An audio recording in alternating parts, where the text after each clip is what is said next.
집합건물 해결사 멘토 전현진입니다. 그 대법원 판례 계속 한번 살펴보도록 하겠습니다. 자, 여러분들. 자, 오늘도 좀 중요한 부분이라서, 이 부분은 보험금과 관련된 거라서 좀 비슷한 내용이라서 이거 빼되겠습니다. 자, 10번 요 부분 볼게요. 자, 2022년 8월 31일 선고 2019-282050 판결입니다. 건축주 명의의 변경 절차 이행 청구의 소라고 이렇게 돼 있네요. 자, 건축 허가라든지 자, 신고에 관한 건축주 명의가 자, 그러면 이게 공동 소유가 되네요. 그렇죠? 건축주 명의가 좀 몇 명이 되는 것 같습니다. 이게 수인으로 되어 있을 경우에 공동 건축주 명의 변경을 위해서는 건축주 명의 변경을 위해서는 변경 전에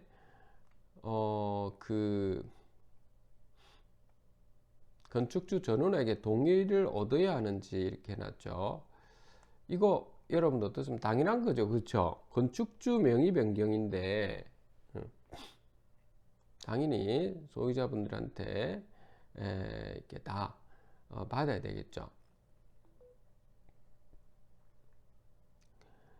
자, 그 다음에 공동주택, 공동건축주 일부가 다른 사람에게 해당 건축물의 공유 지분을 양도하기로 한 경우에,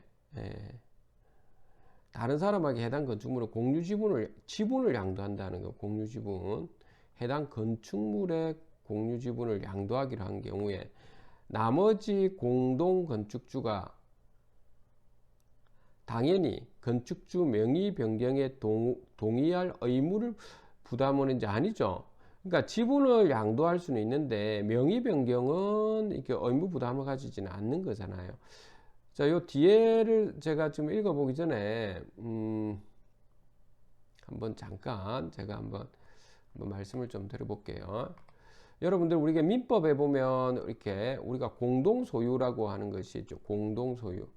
민법에서 자, 민법의 공동소유에는 크게 이렇게 세 가지로 지금 나뉘게 되죠.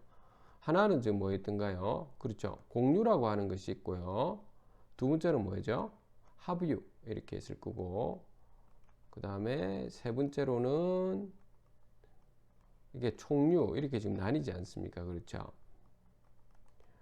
자, 이때 공유라고 하는 것은 여러분들 집합 건물 같으면 한 호실에 두 사람, 세 사람이 전유 부분을 말하는 겁니다. 두 사람, 세 사람이 지금 지분권을 가지고 있는 경우 말하는 거죠. 그래서 이게 지분에 대해서는 두 명이 있다. 지분 두 명이 있다라고 한다면 각각의 지분권을 팔 수 있습니까? 처분할 수 있나요? 처분할 수 있죠. 오케이죠. 처분할 수 있는 거고. 그런데 공유 물건 있죠. 공유물. 그 호실에 대해서 만약에 처분을 하려고 하면 그 호실에 대한 공유물에 대해서 처분을 하려고 하면 이 두 사람의 전체 동의를 다 받아서 이거는 처분을 해야 되는 거죠. 이게 핵심인 거죠. 그렇죠? 합의는 뭐죠? 합의는 지금 어떤 사업을 하는데 서로 모여온 단체들인데, 자, 지분도 바로 처분은 못하죠. 그러니까 거기에 있는 공동 소유자 모두 다가 동의를 해줘야 지분을, 예를 들어서 10명이 있는데 어떤 두 명이 나는 지금 지분권 두 개를 팔고 싶어요 해도 못 판다는 거죠. 그렇죠? 팔지를 못하고 다만 모두가 동의해 줘야 된다는 거고, 이게 요 공유물 처분 부분도 마찬가지로 모든 분들이 다 동의를 해줘야 된다는 거죠. 그렇죠? 자, 총류라고 하는 거는 뭐였습니까? 총유물은 비법인 사단에서 일어나는 거다라고 했죠. 비법인 사단에서 일어나는데 지분권이 있습니까? 없습니까? 지분권을 가지고 있지 않다라고 하는 거죠. 그렇죠? 그리고 그 다음에 지분권을 가지고 있지 않기 때문에 이게 처분 불가능하죠. 지분권. 공유물에 대한 이 처분도 좀 불가능한데, 근데 가능하게 하려고 하면 어떻게 되죠? 그렇죠. 이 비범위사단의 정관을 통해 가지고 우리 총회를 해서 일어나는 거죠. 총회를 해서 할 수 있는 거죠. 그 대표적으로 이 총류에 해당하는 부분이 여러분들 알고 있는 교회라든지 종중이라든지 또는 여러분들이 알고 있는 그죠? 관리단이 되겠죠. 그러면 그 관리단에서는 그러면은 이 공동 소유 특히 이제 공용 부분에 대해서 이야기를 우리가 보통 하는데 그렇죠? 공용 부분은 어떤 부분인가요? 그렇죠? 이게 공동 소유가 어디에 있습니까? 민법에 있는 거죠. 민법. 민법은 굉장히 큰 부분이죠. 민법 안에 뭐가 있습니까? 민법 안에 민사특별법이 있죠. 민사특별법. 요 민사특별법에 하나가 집합건물의 소유 및 관리에 관한 법률 이렇게 집권법이 있죠. 그래서 우리가 공용 부분이라고 하는 부분은 이게 총유물 안에 이게 포함되는 거죠. 그 공용 부분 다시 할게요. 공용입니다. 공유가 아니고 공용 부분. 그렇죠? 공용 부분. 공용 부분은 이 총유물 안에 포함되어 있다고요. 총유물이 더 큰 개념이고 공용 부분은 여기에 포함되어 있는 요 개념이죠. 그리고 전유 부분에 해당하는 것이 여기 공유, 전유 부분이 여기 있는 전유 부분이 바로 공유 부분이 여기에 포함되어 있는 이런 형태가 되죠. 자, 그래서 지금 여기서 말하고자 하는 부분이 뭐냐면 건축주명이 앉아 해놨는데 요 건축주의 동의를 받아야 된다 하는 부분은 어떤 부분에 공유에 속하는 거죠. 지금 요 살짝 지울게요. 공유에 속하는 거죠. 지금 건축허가 신고에 관한 건축주 명의가 건축주 명의 자체가 수인으로 되어 있다라고 하는 것도 이게 공유에 대한 재산권 중에서 우리가 공동소유 재산 중에서 공유재산이다 이제 이렇게 되는 거죠. 그러면 여기 이해가 될 거라고 봅니다. 그래서 오케이, 자 여기서 자 읽어볼게요. 행정청으로부터 허가를 받거나 행정청에 신고를 하여 건축이 이루어지고 허가 등에 관한 건축주 명의가 수인으로 되어 있을 경우에 허가 등은 해당 건축물의 건축이라는 단일한 목적을 달성하기 위하여 이루어지고 자 좋은 말 했네요. 여기 단일한 목적을 달성하기 위해 이루어지고 허가 등을 받은 취의 분할 청구는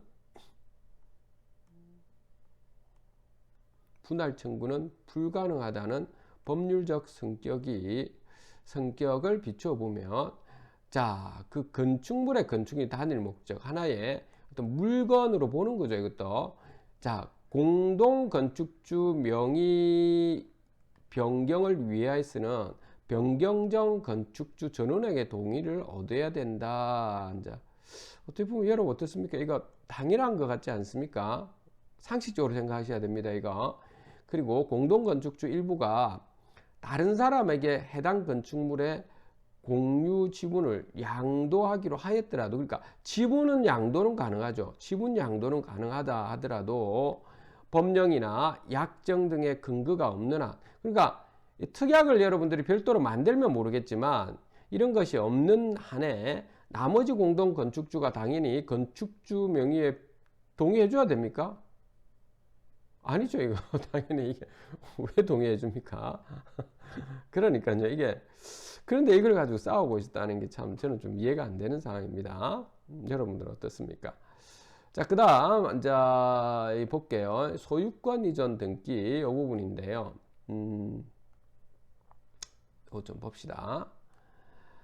자, 소유권 이전 등기에서 보면 자 1975년 12월 31일 지적법 개정 전에 복구된 구토지대장이나 분배 농지부 등의 토지에 사정명의인 아닌 사람이 소유자로 등재되어 있다는 사정 이렇게 놨습니다. 이게 사정명의인이란 말은 그 어떻게 이야기해 이게 해당 토지와 해당 토지하고 요 토지와 이 경계까지 이렇게 확정되어 있는 실제 소유자를 말하는 겁니다. 그러면 사적 명의인이 실제 소유자가 아닌 사람이 이 말인 거예요. 그러니까 실제 소유자가 아닌 사람이 소유자로 등재되어 있다는 사정. 이게 뭐죠? 그럼이죠. 명의 신탁되어 있는 사람이죠. 그렇죠? 요 명의 신탁된 사정만으로 그 명의자가 사정만으로 그 명의자가, 그러니까 명의 신탁되어 있는 부동산 명의 신탁된 명의자가 소유자로 추정되는지. 여러분들, 우리가 일반적으로는 소유자로 추정하는 건 맞습니다, 여러분들. 외부인이 볼 때는. 그런데 이거는 맞는데, 그런데 여기 다른 분들이 있죠. 아니, 명의신탁했다라고 이야기를 했다면 어떻습니까? 의심해야 되죠. 명의신탁으로 돼 있다라고 한다면 의심해야 되는 거죠. 그렇죠? 그리고 명의신탁이라고 하는 부분이, 부동산 명의신탁인 게 전부 다 그 불법이다라고 할 수 있을까요? 없을까요? 불법이 아닌 경우가 있죠. 어떤 경우입니까, 여러분들? 그렇죠? 그 불법이 아닌 경우에는 뭐 이게 비법인 사단, 뭐 교회라든지 이런 비법인 사단, 또는 이 종중이라든지 이런 데 있죠. 그렇죠? 왜냐하면은 예를 들어서 뭐 그 종중 같은 경우에도 어떤 그 제가 이 부분은 잘 모릅니다. 아예 모르는데 어쨌든 그 종중 중에서 누군가가 거기에 있는 그 뭐라 해야 될까요? 옛날에 뭐 안동 그 안동 그 집안이라고 한다면 안동 김씨나 뭐 이런 집안이라고 하겠습니다. 아주 유명한 그 종중이라고 하겠습니다. 그러면 누군가는 어쨌든 그 지금 종중에 있는 재산을 누군가는 관리를 해야 되잖아요. 그렇죠? 그러면 그 관리하는 사람의 이름으로 예전에는 그 명의신탁을 한 경우도 많았지 않습니까? 그렇죠? 그거는 명의신탁 대상이 될 수 있는 거죠. 교회나든지 이런 데도 마찬가지 아닌가요? 그 교회를 총체적으로 관리하는 사람 이름으로 우리가 명의가 들어가는 것까지는 뭐 큰 문제는 없죠. 물론 요즘에는 등기는 어떻게 되어 있습니까? 예전에 그렇다는 거. 요즘 등기는 교회도 교회 이름이 들어가고 종중도 종중 이름으로 비법인 사단으로 들어가고 이렇게 돼 있죠. 그 비법인 사단 우리도 관리단에서 만약에 우리가 재산권을 이게 재정이 많아가지고 어떤 재산을 하나 매입을 했다면 그것도 마찬가지죠. 비법인 사단 이름이 들어가는 거죠. 등기부에. 뭐 그런 거겠죠. 지금은 그렇는데 예전에는 그 관리하는 사람 이름으로 돼 있었다라고 하는 거에 대해서 있죠. 거기에 대한 그 불법적인 명의 신탁을 했다. 이렇게는 할 수는 없다라는 거죠. 또 뭐 있죠? 부부 사이에 앉아 이게 뭐 부동산 일을 명의 신탁해도 이것이 좀 문제 있느냐 그런 건 아니라는 거죠. 그렇죠? 이거 외에는 대부분이 좀 문제 있는 겁니다. 그 정도. 그래서 어쨌든 그 여기서는 지금 사항을 보니까 여러분들도 그리 느끼겠지만 추정은 일반적으로 외부 사람들은 추정을 하는데 이거 우리가 종중재산이다 무슨 재산이다 라고 하면서 이렇게 이야기한다면 그 소유자로 그 등재되어 있다고 그 소유자가 되는 건 아닌 거죠. 소극이다 이 말이에요. 그 다음 분배 대상 농지를 확인하는 서류라든지 상환 대장 등 상환에 필요한 사항을 기재하는 서류뿐만 아니고 보상에 관한 서류에 소유자 기재가 일치되어 있는 경우에 위 서류들이 농지 분배 당시 토지 소유권이 명의자에게 이전되어 있었다는 사실을 인정할 수 있는 유력한 자료가 되는지 여부 이렇게 해놨습니다. 그래서 뭐 요 상황에서 그러니까 실제 그 소유자가 있을 테고 또는 단체가 있을 거고 명의만 지금 신탁한 그 사람이 있을 거 아닙니까? 그렇죠? 그걸 사실관계를 앉아 이렇게 살펴본다는 거죠. 이때 유력한 자료, 증명력을 배치하는 방법 이렇게 해놨는데요. 갑이 사정받은 토지의 상속인인 지금 토지 상속인 을이 구농지 그 개혁법이 실행될 당시 등기부 명의인이 병으로 기재된 위 토지의 현재 명의인을 상대로 진정 명의 회복을 원인으로 한 소유권 이주 등기 절차의 이행을 구한 사항에서 재반 사정을 종합해서 위 토지는 농지개혁 당시에 병의 소유자로 볼 여지가 충분한데도 이와 달리 잘못했다. 그러니까 실소유자라고 주장한 부분을 한번 쭉 재반 사정을 살펴보니까 맞더라라고 하는 겁니다. 그러면 손을 들어줘야 되는 거죠. 등기부에 명의 신탁되어 있는 사람이 있다 하더라도. 그렇죠. 이런 걸 가지고 싸운다는 것은 뭐냐면 결국 제가 볼 때는 밑에는 보겠지만 제가 볼 때는 보지 않아도 이게 볼 때는 그렇습니다. 결국에 명의 신탁 받은 사람 있죠. 그 사람이 이제 배가 아프기 시작하는 거죠. 자, 내 재산이니까 놀라고 했을 때 아이고 그 불법 아니냐 해서 하면서 이제 이런 소리를 짓거리를 하는 거죠. 좀 문제가 있는 거죠. 어떻게 보면 우리는 이렇게 하지는 말자는 겁니다. 불법이냐 아니냐를 떠나가 불법이냐 불법이 아니냐를 떠나가 여러분들이 저는 신뢰가 가장 기본적으로 밑바탕에 깔려 있어야 되는 겁니다. 자, 그래서 신중하게 여기 한번 볼까요? 이제 그 사실관계 보도록 하겠습니다. 갑이 사정받은 토지의 상속인인 을 등이 자, 농지개혁법 법률 뭐 이렇게 쭉 나와 있습니다. 이 시행될 당시 등기부 명의인을 갖다가 등기부에는 병으로 기재된 실제 을 재산인데 그 병으로 기재된 위 토지의 현재 명의인들을 상대로 진정 명의 회복을 원인으로 한 소유권 이전 등기 절차의 이행을 구했다고 하는 거죠. 구현 사안에서 보상신청서, 지가사정조사, 지가정권 등 농지개혁법에서 의한 농지분배 당시 작성된 모든 관련 서류에 일치하여 사실관계 보니까 그렇더라 얽거라는 겁니다. 위 토지의 소유자가 병이라고 기재되어 있다는 점, 다 관찰해 보니까 그 을을 통해서 이게 명의를 어쩔 수 없이 이게 병으로 넘겨줬다는 거죠.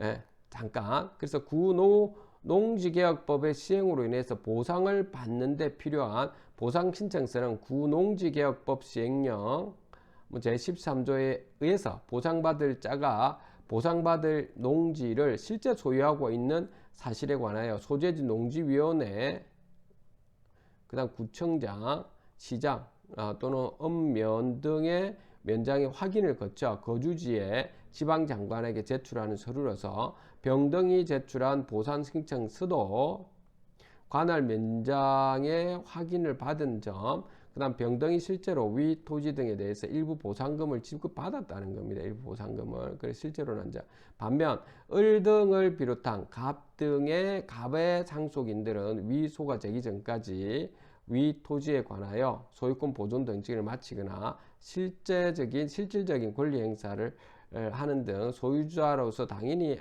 하였을 것으로 예상되는 권리 주장을 전혀 하지 않았다는 점을 종합적으로 고려해 보면,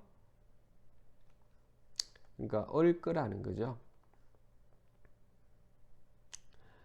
종합고려 위 토지는 농지개혁 당시 병의 소유자라고 볼 부분이 충분한데도 달리 법리를 잘못했다 이렇게 해놨죠. 제가 이게 잘못 읽었나요?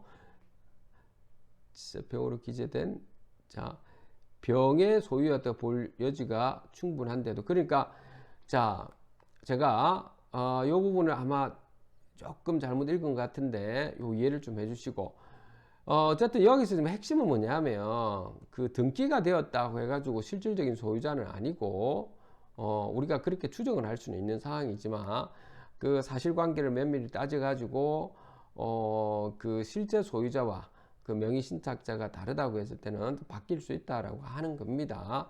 당연히 좀 그렇게 해야 되는 상황이고요. 그래서 우리가 지금 이렇게 그 이제 일반 행정 부분은 다음에 이제 거의 다 한 것 같습니다. 꼭 필요한 부분만 좀 보도록 하겠습니다. 제가 오늘 여러분들께 그 좀 말씀드리고 싶은 부분은 뭐냐면, 제가 또 이렇게 이런 말씀 많이 들었는데,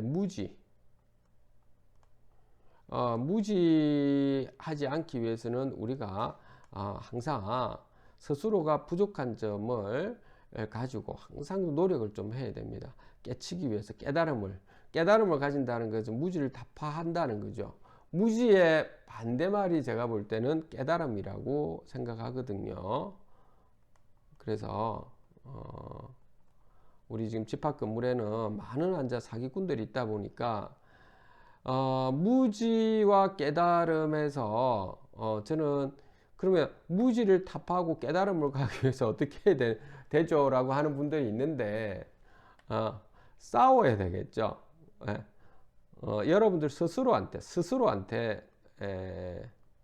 투쟁을 좀 해야 될 것 같습니다. 그래서 투쟁을 해서 이 무지에서 깨달음으로 갈 수 있어야 될 것 같고요. 두 번째로는 여러분들 우리는 이게 탐욕입니다. 이게 탐욕이 이렇게 많다 보면 자칫 잘못 여러분들 그 남의 재산이라든지 아니면 그 공정하지 못하게 남의 재산이라 이게 공정하지 못하게 있죠.